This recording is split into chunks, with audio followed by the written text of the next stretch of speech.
The 18th century was credulous about nothing but magic, and the explanation is that vague beliefs are the religion of souls devoid of true faith. The miracles of Jesus Christ were denied, while resurrections were ascribed to the Comte de Saint-Germain. This exceptional personality was a mysterious theosophist who was credited with possessing the secrets of the great work, and the manufacture of diamonds and of precious stones. For the rest, he was a man of the world, agreeable in conversation and highly distinguished in manners. Madame de Genlis, who saw him almost daily during his early years, says that even his representations of gems in pictures had a natural fire and gleam, the secret of which could not be divined by any chemist or painter. None of his pictures are in evidence, and it can only be speculated whether he had contrived to fix light on canvas or whether he employed a preparation of mother of pearl, or some metallic coating. The Comte de Saint-Germain professed the Catholic religion and conformed to its practices with great fidelity. This notwithstanding, there were reports of suspicious evocations and strange apparitions. He claimed also to have the secret of eternal youth. Was this mysticism or was it madness? His family connections were unknown, and to hear him talk of past events suggested that he had lived for many centuries. Of all that was in kinship with occult science he said but little, and when the benefit of initiation was demanded at his hands he pretended to know nothing on the subject.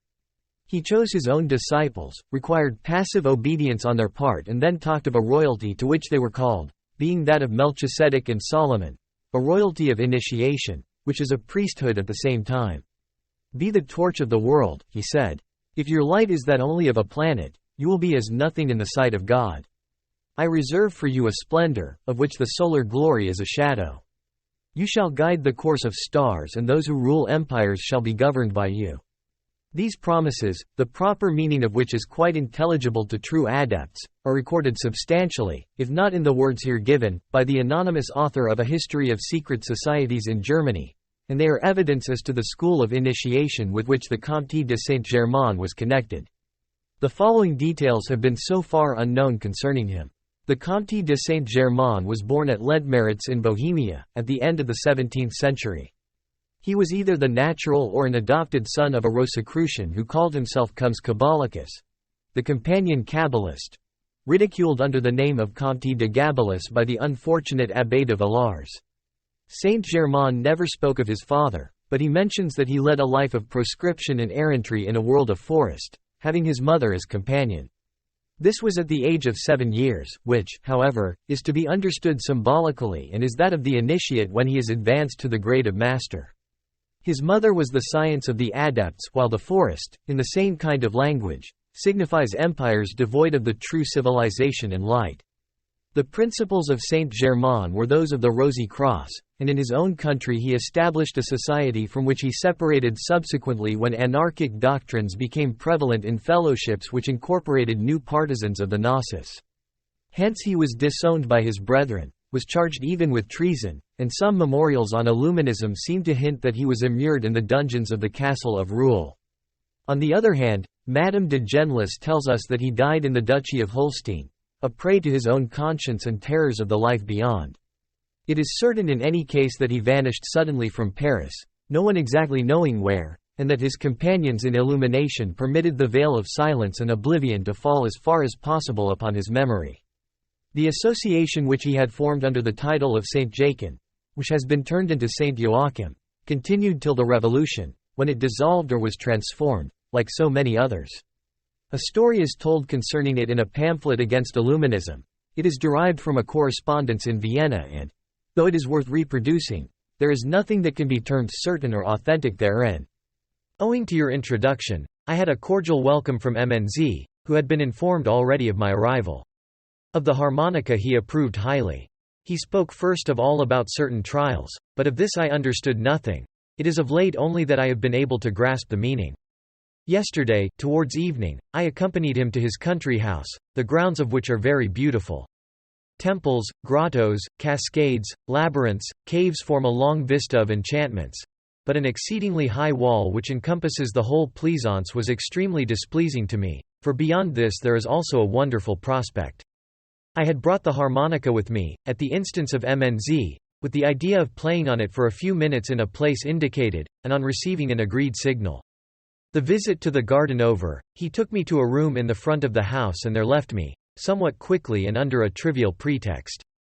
It was now very late. He did not return. Weariness and the wish to sleep began to come over me, when I was interrupted by the arrival of several coaches. I opened the window, but, being night, I could see nothing, and I was much puzzled by the low and mysterious whispering of those who seemed entering the house. Sleep now overcame me, and an hour must have passed away, when I was awakened by a servant who was sent to conduct me and also carry the instrument. He walked very quickly and far in advance of myself, I following mechanically, when I heard the sound of horns, which seemed to issue from the depths of a cave. At this moment I lost sight of my guide and, proceeding in the direction from which the noise seemed to be coming, I half descended a staircase leading to a vault, from which, to my utter surprise, a funeral chant arose, and I saw distinctly a corpse in an open coffin. On one side stood a man clothed in white, covered with blood. It appeared to me that a vein had been opened in his right arm. With the exception of those who were helping him, all present were shrouded in long black mantles and were armed with drawn swords. So far as I could judge in my state of terror, the entrance to the vault was strewn with human bones, heaped one upon another. The only light which illuminated the mournful spectacle was that of a flame, such as is produced by spirits of wine. Uncertain whether I should be able to overtake my guide, I retreated hurriedly and found him in search of myself a few paces away.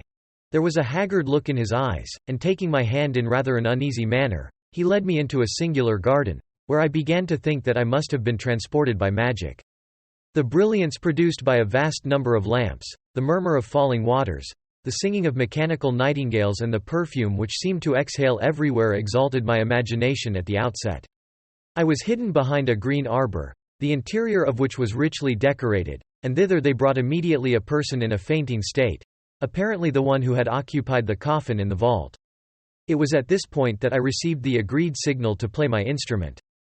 Disturbed very much by the whole scene, there is no doubt that a good deal escaped me, but I could see that the swooning person came to himself as soon as I touched the harmonica. He also began to ask questions with an accent of astonishment, saying, "Where am I? What is this voice?" Shouts of joy, accompanied by trumpets and timbrels, were the only answer. Everyone ran to arms and plunging into the depths of the garden were quickly out of sight. I am still in agitation as I write these lines, and if I had not taken the precaution to make my notes on the spot, I should regard it today as a dream. The most inexplicable part of this scene is the presence of the uninitiated person who tells the story. How the association could thus risk the betrayal of its mysteries is a question that cannot be answered, but the mysteries themselves can be explained easily. The successors of the old Rosicrucians, modifying little by little the austere and hierarchic methods of their precursors in initiation, had become a mystic sect and had embraced zealously the Templar magical doctrines, as a result of which they regarded themselves as the sole depositaries of the secrets intimated by the Gospel according to St. John. They regarded the narratives of that Gospel as an allegorical sequence of rites designed to complete initiation, and they believed that the history of Christ must be realized in the person of each one of the adepts. Furthermore, they recounted a Gnostic legend, according to which the Savior, instead of being buried in the new tomb of Joseph of Arimathea, having been swathed and perfumed, was brought back to life in the house of St. John. This was the pretended mystery which they celebrated to the sound of horns and harmonica. The candidate was invited to offer up his life and was actually subjected to bleeding which caused him to swoon. This swoon was called death, and when he returned to himself, his resurrection was celebrated amidst outbursts of joy and gladness. The varied emotions produced, the scenes, by turns mournful and brilliant, must have permanently impressed the candidate's imagination, and rendered him either fanatical or lucid. Many believed that a real resurrection took place in themselves and felt convinced that they were no longer subject to death. The heads of the society thus had at the service of their concealed projects the most formidable of all instruments, namely, madness, and secured on the part of their adepts that blind and tireless devotion which unreason produces more often and more surely than goodwill. The sect of St. Jachin was therefore an order of Gnostics steeped in the illusions of the magic of fascination. It drew from Rosicrucians and Templars, and its particular name was one of the two names, Jachin and Boaz, engraven on the chief pillars of Solomon's temple. In Hebrew the initial letter of Jachin is Yod, a sacred letter of the Hebrew alphabet, and also the initial of Jehovah, which divine name was indeed veiled from the profane under that of Jachin, whence the designation Saint Jachin. The members of this order were theosophists, unwisely addicted to the urgic processes. All that is told of the mysterious Comte de Saint-Germain supports the idea that he was a skillful physician and a distinguished chemist. He is said to have known how to fuse diamonds so that there was no trace of the operation. He could also purify precious stones, thus making the most common and imperfect of high value. That imbecile and anonymous author whom we have already cited places the latter claim to his credit but denies that he ever made gold, as if one did not make gold in the making of precious stones. Saint-Germain also invented, according to the same authority, and bequeathed to the industrial sciences, the art of imparting greater brilliance and ductility to copper, another invention sufficient to prove the fortune of him who devised it. Performances of this kind make us forgive the Comte de Saint-Germain for having been acquainted with Queen Cleopatra and for chatting familiarly with the Queen of Sheba. He was otherwise good-natured and gallant. He was one who loved children and amused himself by providing them with delicious sweetmeats and marvelous toys. He was dark and of small stature, dressed richly but with great taste and cultivating all the refinements of luxury. He is said to have been received familiarly by Louis XV, and was engrossed with him over questions of diamonds and other precious stones. It is probable that this monarch, entirely governed by courtesans and given up to pleasure, was rather yielding to some caprice of feminine curiosity than to any serious concern for science when he invited Saint-Germain to certain private audiences. The Comte was the fashion for a moment, and as he was an amiable and youthful Methuselah, who knew how to combine the tattle of a roué with the ecstasies of a theosophist, he was the rage in certain circles, though speedily replaced by other fantasiasts. So goes the world. It is said that Saint-Germain was no other than that mysterious Althotas who was the master in magic of another adept with whom we are about to be occupied and who took the Kabbalistic name of Acharit. The supposition has no foundation, as will be seen in due course. Whilst the Comte de Saint-Germain was thus in request at Paris, another mysterious adept was on his way through the world, recruiting apostles for the philosophy of Hermes. He was an alchemist who called himself Lascaris and gave out that he was an Eastern archimandrite, charged with collecting alms for a Greek convent. The distinction was this, that instead of demanding money, Lascaris seemed occupied, so to speak, in sowing his path with gold and leaving the trail of it behind him wherever he went. His appearances were momentary only and his guises many. Here he was old and in the next place still a young man. He did not make gold in public on his own part, but caused it to be made by his disciples, with whom he left at parting a little of the powder of projection. Nothing is better established than the transmutations operated by these emissaries of Lascaris. M. Louis Faguer, in his learned work on the alchemists, does not question either their reality or their importance. Now, in physics above all, there is nothing more inexorable than facts, and it must be therefore concluded from these that the philosophical stone is not a matter of reverie. If the vast tradition of occultism, the ancient mythologies and the serious researches of great men in all ages are not otherwise sufficient to establish its real existence. A modern chemist, who has not failed to publish his secret, has arrived at the extraction of gold from silver by a ruinous process, for the silver sacrificed by him does not produce in gold more than the tenth of its value, or thereabouts. Agrippa, who never attained the universal dissolvent, was notwithstanding more fortunate than our chemist, for he did obtain gold which was equivalent in value to the silver employed in his process and did not therefore lose his labor absolutely, if to employ it in research after the grand secrets of nature can be called loss. To set men upon researches which might lead them to the absolute philosophy by the attraction of gold, such would appear to have been the end of the propaganda connected with the name of Lascaris. Reflection on Hermetic books would of necessity led those who studied to a knowledge of the Kabbalah. As a fact, the initiates of the 18th century thought that their time had come, some for the foundation of a new hierarchy, others for the subversion of all authority and for setting on the summits of the social order the level of equality. The secret societies sent their scouts through the world to sound opinion, and at need awaken it. After Saint-Germain and Lascaris came Mesmer, and Mesmer was succeeded by Cagliostro. But they were not all of the same school. Saint-Germain was the ambassador of illuminated theosophists, while Lascaris represented the naturalists attached to the tradition of Hermes. Cagliostro was the agent of the Templars, and this is how he came to announce, in a circular addressed to all Masons in London, that the time had come to build the Temple of the Eternal. Like the Templars, Cagliostro was addicted to the practices of black magic and to the fatal science of evocations. He divined past and present, predicted things to come, wrought marvelous cures and pretended to make gold. He introduced a new rite under the name of Egyptian masonry and sought to restore the mysterious worship of Isis. Wearing a chemise like that of the Theban Sphinx, he presided in person over nocturnal assemblies, in chambers emblazoned with hieroglyphics and lighted by torches.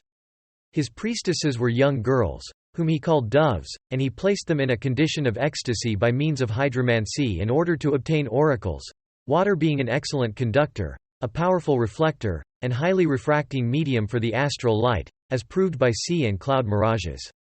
It is obvious that Cagliostro was a successor of Mesmer and had the key of mediumistic phenomena.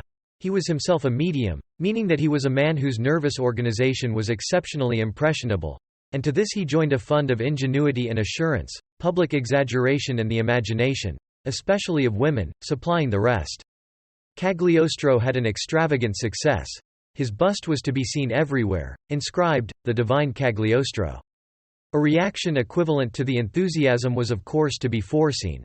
After having been a god, he became an intriguer and impostor, the debaucher of his wife, a scoundrel in fine, to whom the Roman Inquisition showed grace by merely condemning him to perpetual imprisonment. The fact that his wife sold him lends color to the idea that previously he had sold his wife. He was taken in a snare, his prosecution followed and his accusers published as much of the process as they pleased. The revolution came in the meantime, and everyone forgot Cagliostro. This adept is, however, by no means without importance in the history of magic. His seal is as significant as that of Solomon and attests his initiation into the highest secrets of science. As explained by the Kabbalistic letters of the names Acharit and Althotas, it expresses the chief characteristics of the great arcanum and the great work. It is a serpent pierced by an arrow, thus representing the letter Aleph, an image of the union between active and passive, spirit and life, will and light. The arrow is that of the antique Apollo, while the serpent is the python of fable, the green dragon of Hermetic philosophy. The letter Aleph represents equilibrated unity. This pantacle is reproduced under various forms in the talismans of old magic, but occasionally the serpent is replaced by the peacock of Juno, the peacock with the royal head and the tail of many colors. This is an emblem of analyzed light, that bird of the magnum opus, the plumage of which is all sparkling with gold. At other times, instead of the emblazoned peacock, there is a white lamb, the young solar ram bearing the cross, as still seen in the armorial bearings of the city of Rouen. The peacock, the ram and the serpent have the same hieroglyphical meaning, that of the passive principle and the scepter of Juno. The cross and arrow signify the active principle, will, magical action, the coagulation of the dissolvent, the fixation of the volatile by projection and the penetration of earth by fire. The union of the two is the universal balance, the great arcanum, the great work, the equilibrium of Jachin and Boaz. The initials LPD, which accompany this figure, signify liberty, power, duty, and also light, proportion, density, law, principle, and right. The Freemasons have changed the order of these initials, and in the form of L therefore D therefore P therefore they render them as liberté de penser, liberty of thought, inscribing these on a symbolical bridge, but for those who are not initiated they substitute liberté de passer, liberty of passage. In the records of the prosecution of Cagliostro it is said that his examination elicited another meaning as follows: Lilia destru pedibus, trample the lilies underfoot. And in support of this version may be cited a Masonic medal of the 16th or 17th century, depicting a branch of lilies severed by a sword, having these words on the exergue: Talem dabit ultio messum, revenge shall give this harvest. The name Acharit, assumed by Cagliostro, is written Kabbalistically thus: Esh, ar, et, and expresses the triple unity. Esh, the unity of principle and beginning. Ed, the unity of life and perpetuity of regenerating movement, and et, the unity of end in an absolute synthesis. The name Althotas, or that of Cagliostro's master, is composed of the word thought, with the syllables al and es, which, if read Kabbalistically are sala, meaning messenger or envoy. The name as a whole therefore signifies thought, the messenger of the Egyptians, and such in effect was he whom Cagliostro recognized as his master above all others. Another title adopted by Cagliostro was that of the Grand Coft, and his doctrine had the twofold object of moral and physical regeneration. The precepts of moral regeneration according to the Grand Coft were as follows. You shall go up Mount Sinai with Moses. You shall ascend Calvary. With Phaleg you shall climb Thabor, and shall stand on Carmel with Elias. You shall build your tabernacle on the summit of the mountain. It shall consist of 3 wings or divisions, but these shall be joined together, and that in the center shall have 3 stories. The refectory shall be on the ground floor. Above it there shall be a circular chamber with 12 beds round the walls and 1 bed in the center. This shall be the place of sleep and dreams. The uppermost room shall be square, having 4 windows in each of the 4 quarters, and this shall be the room of light. There, and alone, you shall pray for 40 days and sleep for 40 nights in the dormitory of the 12 masters. Then shall you receive the signatures of the 7 genii and the pentagram traced on a sheet of virgin parchment. It is the sign which no man knoweth, save he who receiveth it. It is the secret character inscribed on the white stone mentioned in the prophecy of the youngest of the 12 masters. Your spirit shall be illuminated by divine fire, and your body shall become as pure as that of a child. Your penetration shall be without limits, and great shall be also your power. You shall enter into that perfect repose which is the beginning of immortality. It shall be possible for you to say truly and apart from all pride, I am he who is. This enigma signifies that in order to attain moral regeneration, the transcendent Kabbalah must be studied, understood and realized. The 3 chambers are the alliance of physical life, religious aspirations and philosophical light. The 12 masters are the great revealers, whose symbols must be understood. The signatures of the 7 spirits mean the knowledge of the great arcanum. The whole is therefore allegorical, and it is no more a question of building a house of 3 stories than a temple at Jerusalem in masonry. Let us now turn to the secret of physical regeneration, to attain which, according to the occult prescription of the Grand Coft, a retreat of 40 days, after the manner of a jubilee, must be made once in every 50 years, beginning during the full moon of May, in the company of 1 faithful person only. It must be also a fast of 40 days, drinking May dew, collected from sprouting corn with a cloth of pure white linen, and eating new and tender herbs. The repast should begin with a large glass of dew and end with a biscuit or crust of bread. There should be slight bleeding on the 17th day. Balm of Azoth should then be taken morning and evening, beginning with a dose of 6 drops and increasing by 2 drops daily till the end of the 32nd day. At the dawn which follows thereafter renew the slight bleeding. Then take to your bed and remain in it till the end of the 40th day. On the first awakening after the bleeding, take the first grain of universal medicine. A swoon of 3 hours will be followed by convulsions, sweats and much purging, necessitating a change both of bed and linen. At this stage a broth of lean beef must be taken, seasoned with rice, sage, valerian, vervain and balm. On the day following take the second grain of universal medicine, which is astral mercury combined with sulfur of gold. On the next day have a warm bath. On the 36th day drink a glass of Egyptian wine, and on the 37th take the third and last grain of universal medicine. A profound sleep will follow, during which the hair, teeth, nails and skin will be renewed. The prescription for the 38th day is another warm bath, steeping aromatic herbs in the water, of the same kind as those specified for the broth. On the 39th day drink 10 drops of elixir of acharid in 2 spoonsful of red wine. The work will be finished on the 40th day, and the aged man will be renewed in youth. By means of this jubilary regimen, Cagliostro claimed to have lived for many centuries. It will be seen that it is a variation of the famous bath of immortality in use among the Menandrian Gnostics.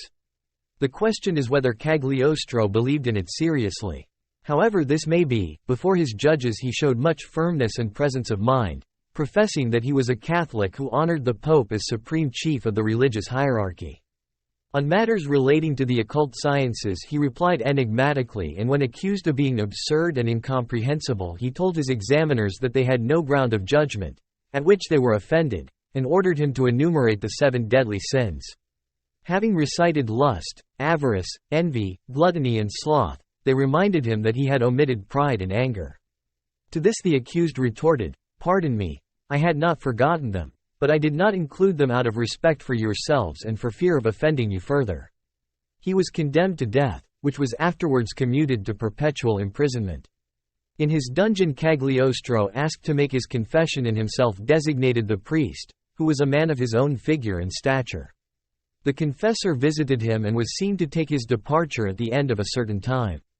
Some hours after the jailer entered the cell and found the body of a strangled man clothed in the garments of Cagliostro.